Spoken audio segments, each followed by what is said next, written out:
Yo, what's going on, guys, and welcome back to another episode of my Football Manager series. This is episode number 5, and today we're returning outside the January transfer window with two big games against Newcastle away and Aston Villa at home. Before we get to the games though, shout out Bournemouth for getting on off camera. So of course, in the last episode, you saw our back-to-back 3-0 wins at home to both West Ham and Arsenal as we entered the January transfer window. I played through the entire month off camera, and as you can see, a bit of a mixed run for Bournemouth, and as you can see as well, our progress has now ended in the FA Cup in a bit of embarrassing fashion, really. We began with a goalless draw at home to Coventry, but we were lucky to take this game to a replay. I mean, we were really poor in this game, but we did bounce back the following week with a 2-1 win away at Ellen Road against Leeds. Dominic Solanke round the goalkeeper, giving us the lead 3 minutes in. Patrick Bamford equalised about 10 minutes later, but Dominic Solanke really turning it on after a slow start to the season. Got our second goal that will prove to be the game winner right before the break. But following that embarrassment, knockout in the FA Cup third round replay at the Rico against the Championship side Coventry City. Fell behind right before the break, though Marcus Tavernier did level it just before the hour mark. It ended up going down to penalties, and can you believe it? King Neto, my player of the season, missed from the spot after it went all the way to the goalkeepers, and Coventry's goalkeeper Ben Wilson converted himself. So Coventry made it through. King Neto dethroned as we lost on penalties. And following that on the weekend, we got ourselves a 3-3 draw at home to Fulham, a fellow newly promoted side. We were behind in this game 2-0 in the first 8 minutes. We got off to an absolutely awful start. Manuel Solomon giving Fulham the lead, and then Andrews Pereira doubling it. We got back in the game through Lewis Cook, but then again conceded soon afterwards. We were 3-1 down 25 minutes in. Really poor start, but Jayden Anthony in this game was really on one right before the break, got us back in the game, made it 3-2, and with 11 minutes to go, he's done it again. Dominic Solanke ensured we'd at least grab a point in what had been a bit of an inconsistent run of form for the Cherries. So, yep, out of the FA Cup to Coventry City, bit disappointed, but in the Premier League right now, I mean, we're only just below Arsenal in 7th place. So, that's what I'm focusing on. This year, I said it, it was all about staying in the Premier League and just making sure we survive. Well, as things stand, we've got a golden chance to do that. But even so, it's still incredibly tight. 17 games to go. We're only 11 points clear of Crystal Palace in 18th place. 10 places below us. It's a crazy tight league table right now. And of course, the bonus this year is that the board also shared my same expectations. Don't care about the cups, just stay in the Premier League. So that third round knockout doesn't affect my manager rating as much as it ordinarily would due to the lowest expectation you can have. Now, you might be wondering, were there any transfers in the January window? Yes, there were, but it's really unfortunate. We're going to lose 2 players on free transfers, and one of which is Jordan Zamora, who came in on free transfer from Charlton a few years ago.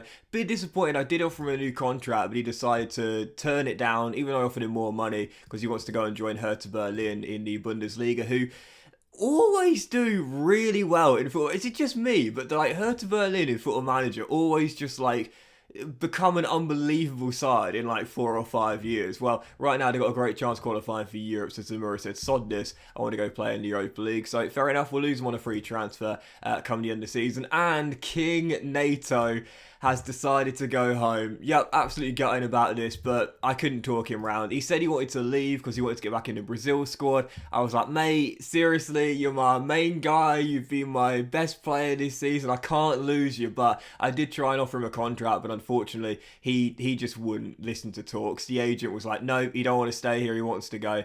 And he's going to go back to Brazil and join Flamengo in Rio de Janeiro and play in front of the Maracana faithful. A little bit of a bigger stadium than the Vitality. To be fair though, I mentioned before, we can't really afford Neto's wages. I mean, we're losing money every single month, and the main reason why is because our wage bill is just too high, and it might not seem like it at £1.2 million for Premier League side. What you got to realise is that we don't have the same sort of income capabilities as other teams in the Premier League. We have the lowest sponsorship deal in the Premier League, we have the smallest stadium in the Premier League, so we generate the least amount of income in the Premier League. And so whilst we do have, again, the lowest wage budget, just lower than Brentford's, we've got the lowest generation of income. So obviously it's, having a player like Neto, I've said this before, having a player like Neto is great because he single-handedly wins us points, but he's on almost double the next earner, and he would have been had I not gave Lerma a new contract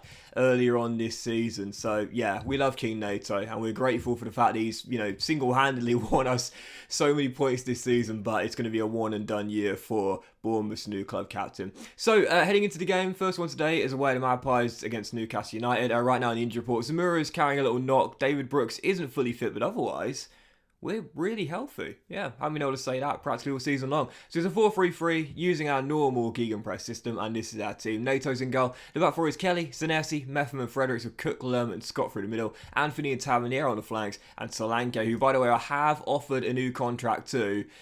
Does seem as though he's going to sign it, but I guess we'll have to wait and see. 10 goals in 20 games. There has been interest from Brighton, and funny enough, for a brief period of time, Atletico Madrid, but they've dropped off now. But hopefully Solanke is going to sign the thing. There's no release clause in it either, so I love to see that. On the bench, Randolph, Zabani, Vina, Smith-Billing, Traore Christie, Ouattara, and Kiefer Moore as well. First of two games today, it's Newcastle. Let's get back to winning ways here. Come on, you cherries. We're also repaying some debt as well. So Bournemouth's financial situation isn't really the best, which is why staying in the Premier League is so imperative. Obviously, yeah, we're dreaming of Europe, but the first things first, we've got to make sure we're safe. Forest have now picked up a few points, but it's still going to take a miracle for them to get out of this hole they've dug themselves into. But I'm still at about 18th and 19th places. Kieran Trippier hits the crossbar. I ain't going to celebrate anything until we pick up another 9 points and get to 40. Until we get there, I'm not feeling safe at all. Trippier's free kick is bent in beautifully. Oh yeah, and Mark Trowers has gone out on loan as well. Forgot to mention that. I've loaned him out to West Ham. I did it so we could get some more first team games because West Ham told me they'd have him as an important first team goalkeeper, but instead he's on the bench there as well. So that was a waste of time. Anyway, 2-0 down. Miggy with the second, and we are not looking good here in the northeast. This is what I mean, man. Like, yeah, we're dreaming big. Yes, of course, dare to dream of Europe. But before we get to 40, I'm not taking anything for granted. Well, we came back from 2 goals down against Fulham to claim a point. But here against Newcastle, it's looking a little bit more unlikely. We just don't do very well away. We are a home team. We love playing at the Vitality. But when we're on the road, we just expect to lose every single game. Newcastle looking for a third, which they've got. Alan St. Maximin makes it 3. Well, it's been a story of our season, inconsistency and struggles on the road, and that continues in our first game today. 3-0 away in the northeast, and it just remains an incredibly tight table. The Magpies leapfrog us, but it's still really anyone's guess, man. Like right now, what could happen come the end of the season? Celebrating European football, mid-table, or championship? At the moment, no one knows. Hey, there we go. There's some good news. Solanke has now signed a contract extension, so it's an extra 3.5 years on his deal now, up until 2027. And as you can see, the deal is, I would say, good, and I would probably say reasonable for the quality of Solanke. He's 25 years old now. He's probably not going to get much better, but he is a Premier League striker. He is pretty physical, which is really important in this league, and he's good enough. He's good enough for this league. Going forward, yeah, we'll need someone better, but for now, he's good enough to get us into double digits every single season for goals, and that's all I can really ask at this point. Oh, and that is a massive blow in our hope of qualifying for Europe, or even cementing a top 10 and safe finish this year. Lewis Cook, vice-captain, ever-present, plays practically every single game, has just done his cruciate ligaments in. 8 to 10 months. That's gutting. Vice-captain, that is absolutely gutting. Yeah, I'd say any chance of us making Europe now is taking a massive, massive blow. Following game, Aston Villa, Friday night, and I'd definitely take a point here. Just got to crawl to 40 points now, lads. 9 points in our final 16 games. Should be easy, but I'm taking nothing for granted. So heading into the game, we'll stick with the 4-3-3, but based on our run of form and now that big injury as well, I might experiment with the tactics a little bit in the run off camera that follows this game here. But for now, we'll stay with the 4-3-3 gegenpress, and this will be our team. Nato's in goal. Back four is now Kelly, Zavani, Methman, Smith. Scott's going to drop to deep line playmaker. I prefer him right through the middle as an advanced playmaker, but that's the benefit of Alex. He can play slightly deeper as well, as his tackling, positioning and teamwork is still pretty good as well. So Scott now taking a Lewis Cook role with Lerma and Traore now into the midfield trio. Christie and Tavernier on the flanks, and Solanke our top scorer up top. On the bench, Randolph, Senesi, Vigna, Frederick Spilling, Rothwell, Anthony, Uwatara and Kiefer Moore as well. Second and final game, Aston Villa. Let's crawl to 40 points now. It's all about safety, boys. Come on, you cherries. In fact, what I might do as well is make a tactical alteration right after kickoff, but maybe not actually. Maybe not. I was going to drop our defensive line a little bit deeper because Aston Villa got such a quick attack. But free kick 2 minutes in. Oh, Marcus Tavernier has been so big this year, man. 8 for the year. Second free kick goal this season. He's really good from dead ball situations.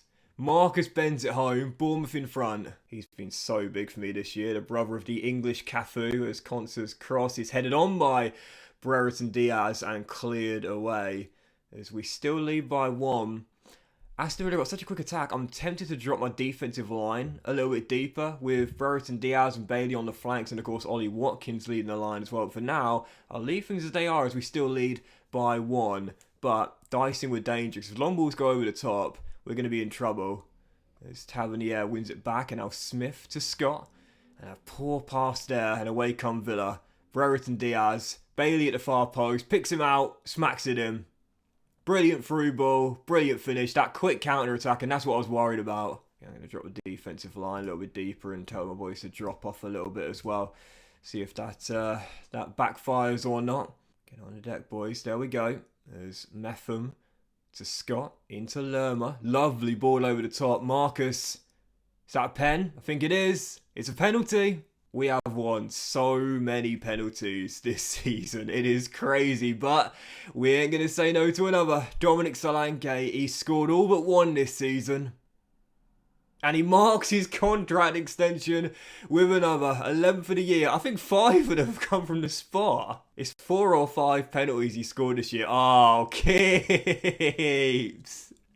I mean, it's very harsh to blame a goalkeeper for not saving a penalty.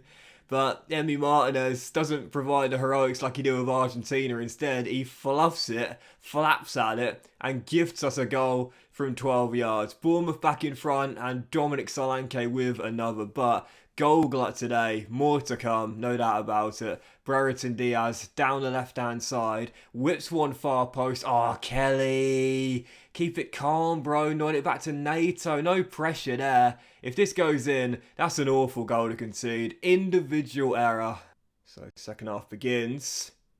And the goals continue to fall. Ryan Christie, 2nd of the year. More to come though, I'm sure. Like, I've asked the boys to drop deeper and drop off as well, and not put as much pressure on the ball carriers. But at the moment, like, this is just a crazy, crazy game. So open, both teams evenly matched, and there's more to come. I'm sure of it with half an hour to go. Ben Brereton Diaz, Chile fan favourite, whips one in. Bailey heads just over. Concert heads on. Bailey on the turn, drills it past Neto. 6 goals, and there's still 26 minutes to go. I think Neto's kind of checked out. He had that amazing first half of the season, but I think he knows now, like, he's ready to go back to Brazil. We'll always be thankful for King Neto, but he's ready to go back to South America. He's finished with Bournemouth, man. I would have loved to have kept him, but it just wasn't really realistic for us with the financial situation and his personal desires to play for Brazil again. Anyway, 17 minutes to go. Still time for a winner. Tavernier! What a save by Martinez. Someone's going to win this. Could go either way though at this point. Really could. Kelly ticks one in. Christie. Tavernier! 9th for the year. This guy is so good. What a ridiculous game, man. And there's still more goals to come at this point. Alex Moreno dispossessed by Traore. Away we go on the break. Solanke, Tavernier, quick counter attack from the Cherries. Marcus on a hat trick. Finds Solanke, gives it him back. Christie's at the far post. What a counter from the Cherries. 5-3. What a perfectly played counter-attack from Bournemouth. That was amazing. That was absolutely brilliant. I bloody love counter-attack goals on 2D. Like, I can't tell you what it is, but when you see those dots moving forward into space, it really does excite me. That was brilliant, man. Tavernier has just been on one tonight. 5-3 Bournemouth, and bar an almighty collapse, these should be 3 big points. And our home record continues to impress. Solanke, Marcus on a hat-trick. He should have had it. What a game. What a game. And Bournemouth come up with the win. So it was all about crawling to 40 points now with Lewis Cook going down. But maybe I need to be a little bit more positive. Because every time we're at home, we've got a great chance of winning. Oh, man, that was massive. Absolutely massive. An 8-goal thriller on Friday night. And a big victory on the South Coast. But it's true though, like our home form this year has been so impressive. Like so much better than our away form. I mean, we've won six games out of 12 and only lost twice at home all season long. Much better than our away form. And as things stand, 15 games to go, safety looking very likely now.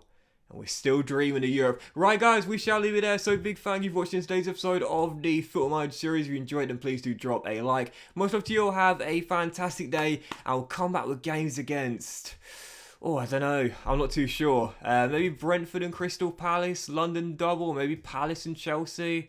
Not too sure. I'll have a think about it. We'll come back around this time anyway. Have a great day, guys. Much love. And I'll see you for the next episode of the Football Manager series. Still chasing a European place very soon.